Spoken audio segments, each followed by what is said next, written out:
जब दुनिया जुल्म, जहालत और गुरूर के अंधेरों में डूबी हुई थी, जब ताकत ही हक बन चुकी थी और कमज़ोर की आह सुनने वाला कोई न था, जब इंसान की जान की कोई कीमत न रही थी, जब बेटी को बोझ समझा जाता था और बाप के हाथ उसे जिंदा दफन करते वक्त भी न कांपते थे, जब खून बहाना गैरत की निशानी था और सच बोलना ऐसा जुर्म जिसकी सज़ा मौत समझी जाती थी, हर तरफ अंधेरा था।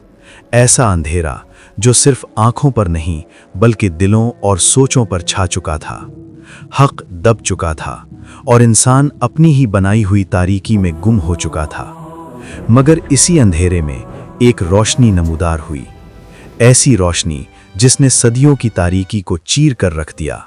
वो नूर जिसने इंसान की सोच बदल दी, दिलों को नर्म कर दिया और जहालत की जगह हिदायत को आम कर दिया। तारीख़ इंसानियत का ये इनकलाब न किसी तलवार से आया, न किसी तख्त व ताज के ज़रिए, बल्कि एक अजीम हस्ती के किरदार, अखलाक और पैगाम से आया। वो हस्ती मोहम्मद सल्लल्लाहु अलैहि वसल्लम की थी, जिनके आने से पहले अल्लाह ताला ने इस ज़मीन को एक अजीम जिम्मेदारी के लिए तैयार फरमाया। आज हम सीरतुन नबी सल्लल्लाहु अलैहि वसल्लम के इस बाबरकत सफ़र का आगाज़ कर रहे हैं, जो पूरी इंसानियत के लिए रोशनी का रास्ता है। और इसी मुक़द्दस सफ़र का पहला बाब है आबे ज़मज़म, वो पानी जिसे अल्लाह ताला ने नबी करीम सल्लल्लाहु अलैहि वसल्लम की आमद से ईमान, रहमत और हिदायत की अलामत बना दिया। आज हम जानेंगे कि आबे ज़मज़म की खुदाई किसने की और ये मुक़द्दस कुआं खोदने का हुक्म अल्लाह ताला ने किसको दिया। हज़रत इब्राहीम अलैहिस्सलाम के बेटे हज़रत इस्माईल अलैहिस्सलाम के 12 बेटे थे। उनकी नस्लें इस कदर बढ़ीं कि मक्का मुकर्रमा में न समा सकीं और पूरे हिजाज में फैल गईं। उन्हीं की नस्ल में अदनान हुए। अदनान के बेटे माद और पोते निज़ार थे। निज़ार के 4 बेटे थे, उनमें से एक मुज़र थे। मुज़र की नस्ल से कुरैश बिन मालिक पैदा हुए, जो फ़िहर बिन मालिक भी कहलाए। कुरैश की औलाद बहुत हुई और मुख्तलिफ कबाइल में बट गईं। इन्हीं में से कुसई ने इक़्तिदार हासिल किया। कुसई के बेटों में अब्दुल मनाफ थे और उन्हीं की नस्ल में हाशिम पैदा हुए। हाशिम ने मदीना के एक सरदार की बेटी से शादी की और उनके यहाँ एक बेटा पैदा हुआ जिसका नाम रखा गया शैबा। मगर इस बच्चे की पैदाइश के फौरन बाद हाशिम का इंतकाल हो गया। उनके भाई मुत्तलिब मक्के के हाकिम बने और शैबा मदीना मुनव्वरा में परवरिश पाता रहा। जब मुत्तलिब को मालूम हुआ कि वो जवान हो चुका है तो वो खुद मदीना गए और उसे साथ ले आए। जब वो मक्का पहुंचे तो लोगों ने समझा कि ये उनका गुलाम है। मुत्तलिब ने कहा, ये मेरा गुलाम नहीं, ये हाशिम का बेटा और मेरा भतीजा है। मगर लोगों ने फिर भी इसे अब्दुल मुत्तलिब कहना शुरू कर दिया और यूं शैबा अब्दुल मुत्तलिब के नाम से मशहूर हो गए। अब्दुल मुत्तलिब के यहाँ कई बेटे हुए, जिनमें अबू तालिब, हमजा, अब्बास, अब्दुल्ला और दीगर शामिल थे। और इन्हीं अब्दुल्ला से हमारे नबी सल्लल्लाहु अलैहि वसल्लम पैदा हुए।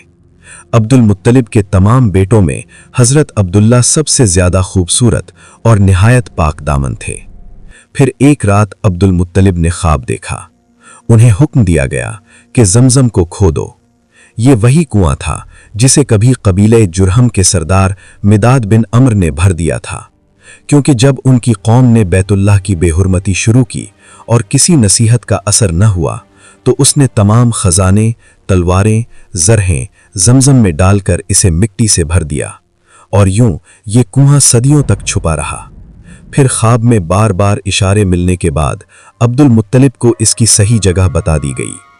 निशानियां वाज़ेह थीं, जहां गंदगी पड़ी हो और एक कौवा चोंच मार रहा हो। अगले दिन वो अपने बेटे हारिस के साथ वहां पहुंचे और वाकई वही निशानियां मौजूद थीं। उन्होंने फौरन कुदाल उठाई और खुदाई शुरू करने लगे। मगर इसी वक्त कुरैश आ पहुंचे।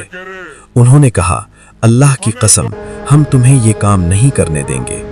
अब्दुल मुत्तलिब ने अपने बेटे से कहा, इन्हें मेरे करीब ना आने देना, मैं ये काम ज़रूर मुकम्मल करूँगा क्योंकि ये अल्लाह का हुक्म है।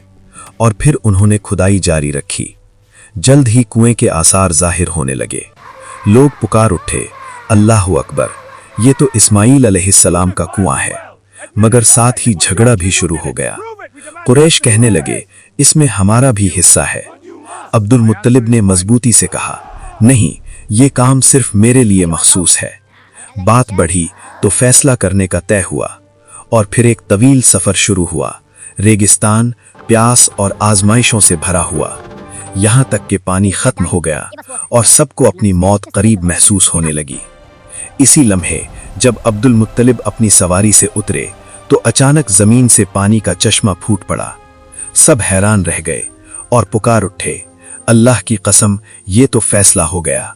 अब हम कभी तुमसे जमजम के बारे में झगड़ा नहीं करेंगे। चुनांचे सब वापस लौट आए। अब्दुल मुत्तलिब ने दोबारा खुदाई शुरू की और फिर कुछ ही देर में जमीन के अंदर से खजाने निकलने लगे।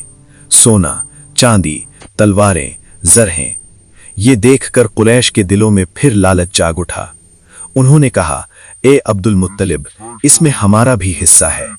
अब्दुल मुत्तलिब ने निहायत संजीदगी से जवाब दिया, नहीं, इसमें तुम्हारा कोई हिस्सा नहीं है। ये वो काम है जो मुझे अल्लाह के हुक्म से सौंपा गया है और मैं इसे इसी तरह मुकम्मल करूंगा जैसे मुझे हुक्म दिया गया है। कुरैश खामोश हो गए, मगर दिलों में सवालात और हैरत बाकी थी। ये वो लम्हा था जहां तारीख एक नए मोड़ पर खड़ी थी और जमजम दोबारा दुनिया के सामने आने वाला था। लेकिन इस अजीम वाक़े की असल तफसील और आगे क्या हुआ, ये जानने के लिए देखें इस सिलसिले का अगला हिस्सा, पार्ट 2, जल्द ही। ऐसी दिलचस्प तारीखी कहानियां देखने के लिए देखते रहें तारीख 360।